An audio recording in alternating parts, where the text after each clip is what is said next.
My name is Bella Robinson. I'm the Executive Director of the Rhode Island chapter of Coyote, which stands for Call Off Your Old Tired Ethics. I've been a sex worker for 35 years. I'm also a board member of the Erotic Service Provider Legal Education and Research Project. And a couple years ago, we filed a constitutional challenge on California prostitution laws, which is now in the 9th District Court of Appeals. The case is called Esbert versus Gayson. I'm also an affiliate on the advisory committee of SWAT Behind Bars. And I just have a love for this organization because they support incarcerated sex workers even after they get out. But their goal is like, we have an Amazon wish list and you can actually click on a girl's name, forward her a book. We're not asking you to give us anything, we're asking you to support these women. I do the Pen Pal program. We made sure that over 1,000 women got Christmas cards last year. They send out a newsletter to 1,000 incarcerated sex workers every month. And we're giving away paralegal scholarships that they correspondence courses. I'm actually acting as a case manager in the Northeast, so when someone's being released from prison, if they don't have any support or family, they're gonna go back to jail. So my job is to try to connect them with a halfway house, or group home, AA sponsor, and while there's barely any services, we do a thing where we mail them a $100 gift card as soon as they get out so they can go buy an outfit. We're starting a little cell phone program where we can give them a cell phone for 90 days, because how do you connect with anyone when you get out and you don't have a phone? I just love the work they're doing and I really validate it. But part of my other story is, I spent years trying to work with the trafficking organizations who barely allowed me to volunteer. And then when they would access funding for human trafficking, they locked us out. So I found a group of organizations, PRISM, FANG, DARE, Refugee Dream Center, and these 6 organizations have come together to roll out AMORA, which is a rapid response team to victims of hate crimes. And we're crowdsourcing resources rather than money.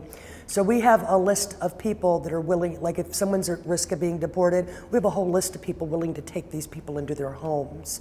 We have a list of mental health providers that we've vetted to make sure they're competent culturally to deal with that population. And we do have, the only fundraising we're doing is the fund for immigration attorneys, because we know they're overworked and attorneys don't work for free. And I don't know much about the process, but I know it can take years and years and years.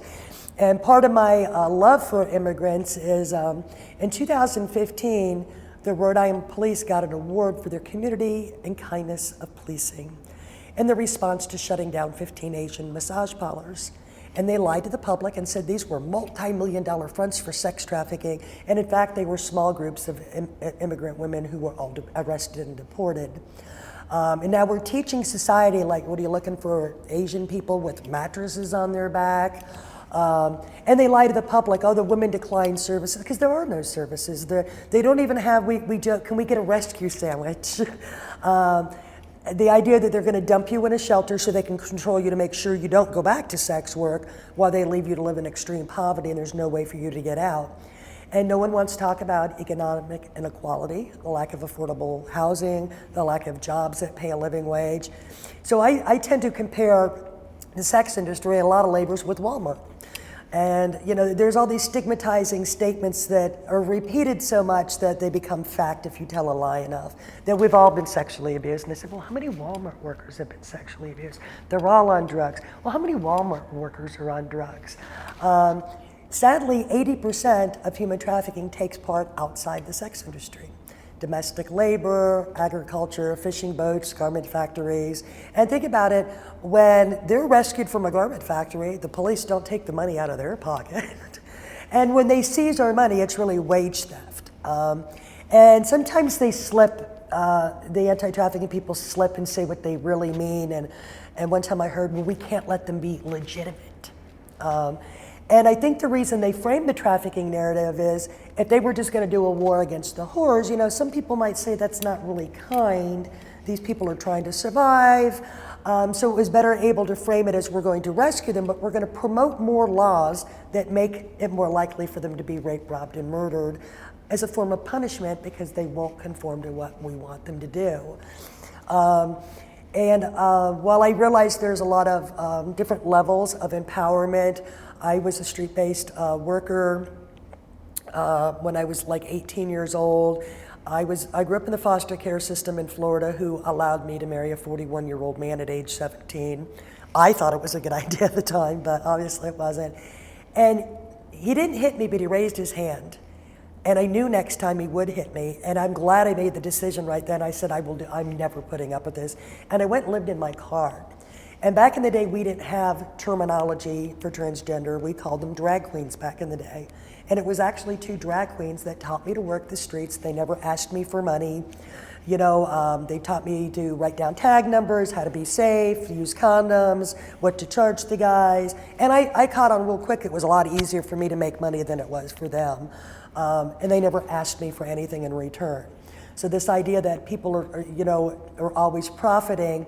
Before the internet, it was very easy to exploit people because you were either a street worker or you worked for an agency in the Yellow Pages.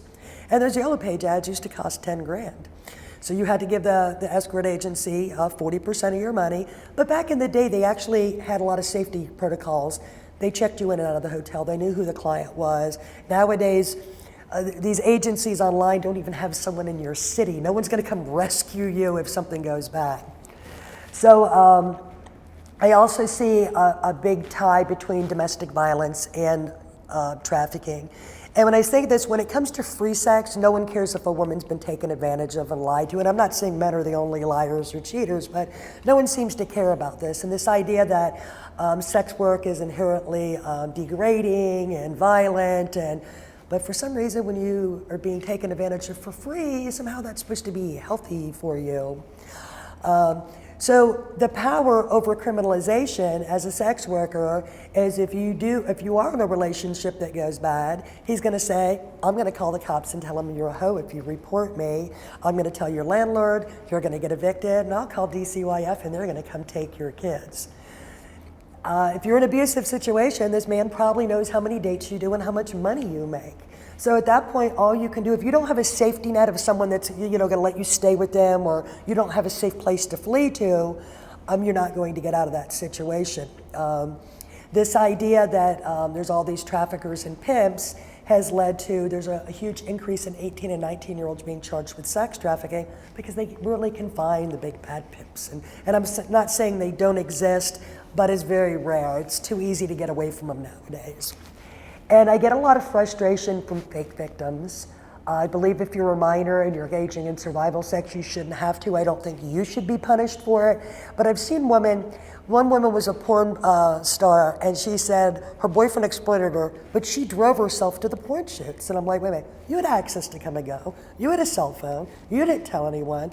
And you're really it's almost like claiming that you were raped when you weren't. You're taking away from the real victims. And I have no doubt a lot of it is manipulation, but not everyone's brainwashed.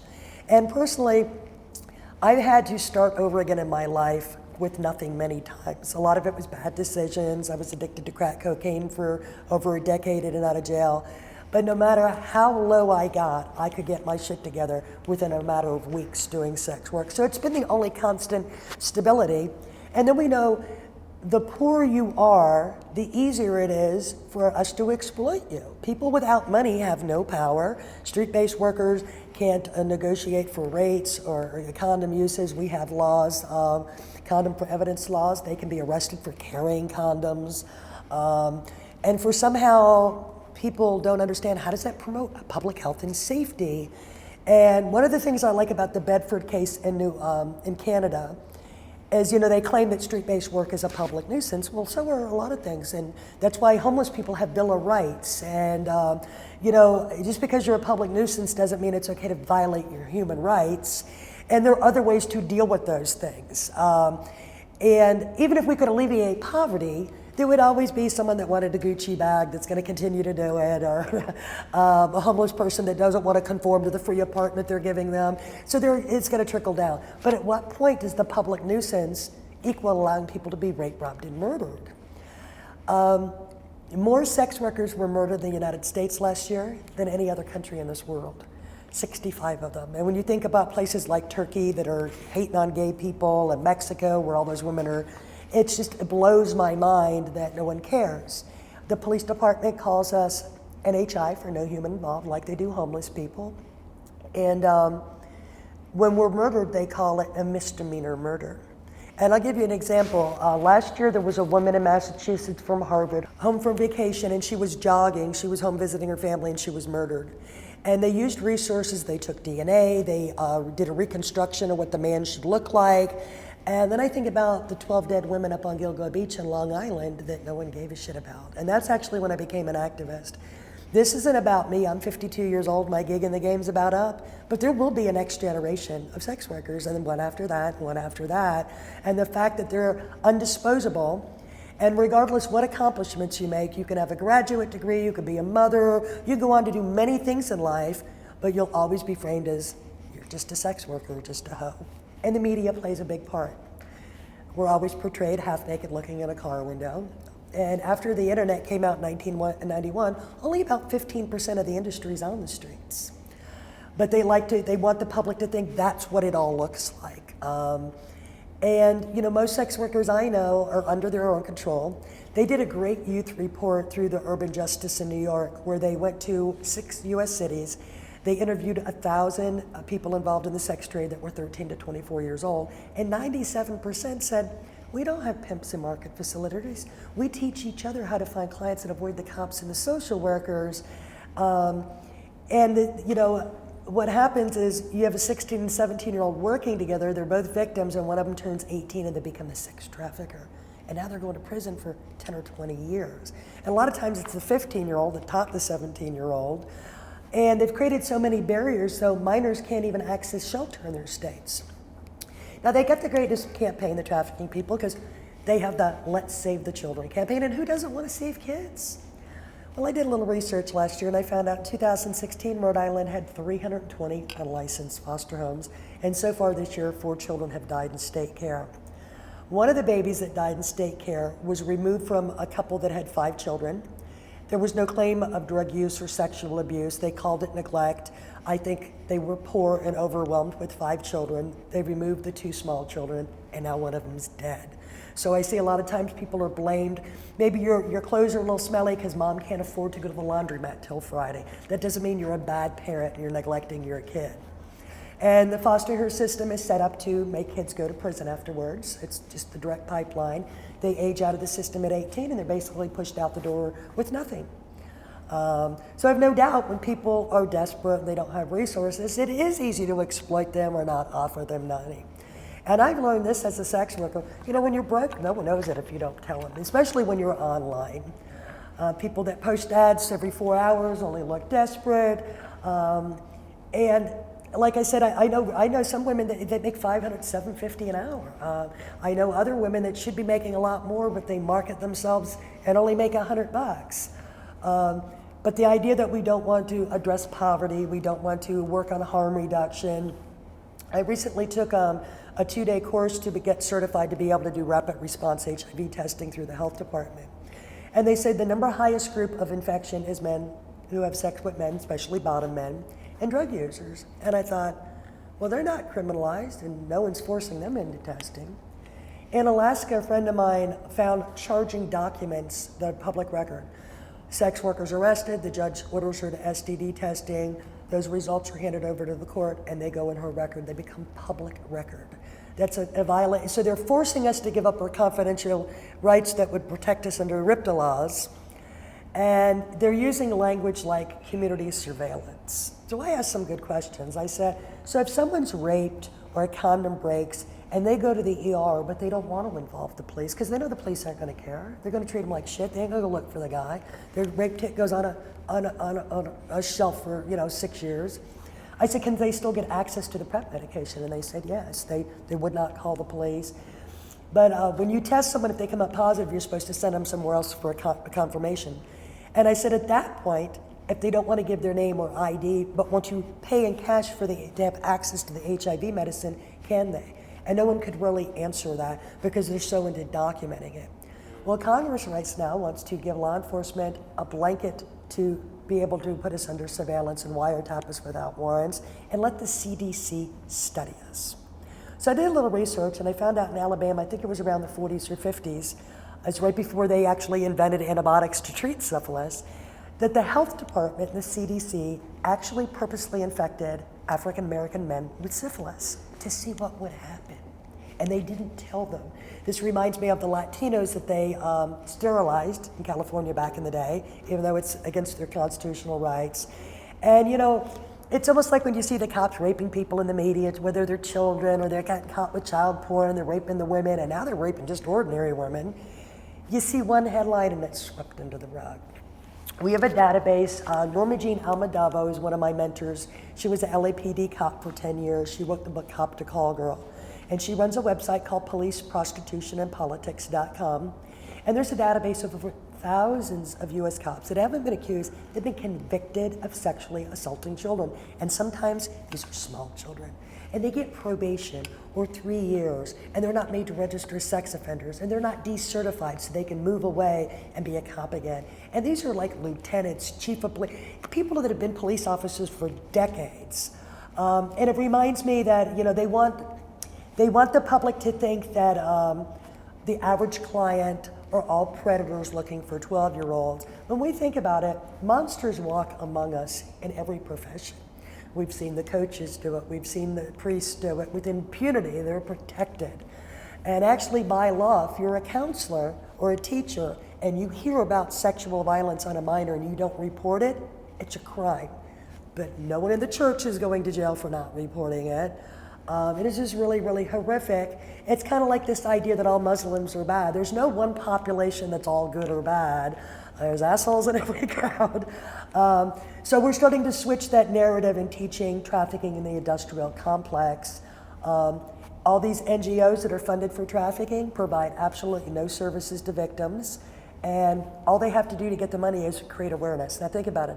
If I took in money to create awareness about starving kids and didn't send food, my ass would be in jail for fraud. It's a major loophole. They're funding them at $700 million a year, and they're funding the police. Some of the NGOs will pay the cops overtime to do prostitution stings, and they don't have any services for it. So if they took all that money and created services, they wouldn't have to arrest anyone. People would be lined up for miles, because I don't think services should just be just for trafficking victims and sex workers. They should be for all people living in poverty and struggling. So that's about it. It sums it up. It's a big topic. We support the decriminalization, the New Zealand model, which has proven to just about rid the sex industry of exploitation, and following labor practices, enable the women to create safer working conditions for themselves, build community, and so forth.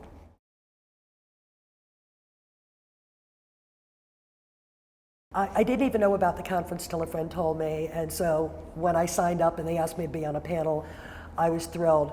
I love the idea that they're also bringing other groups of incarcerated women into the conversation, that they're not about making everyone exit sex work.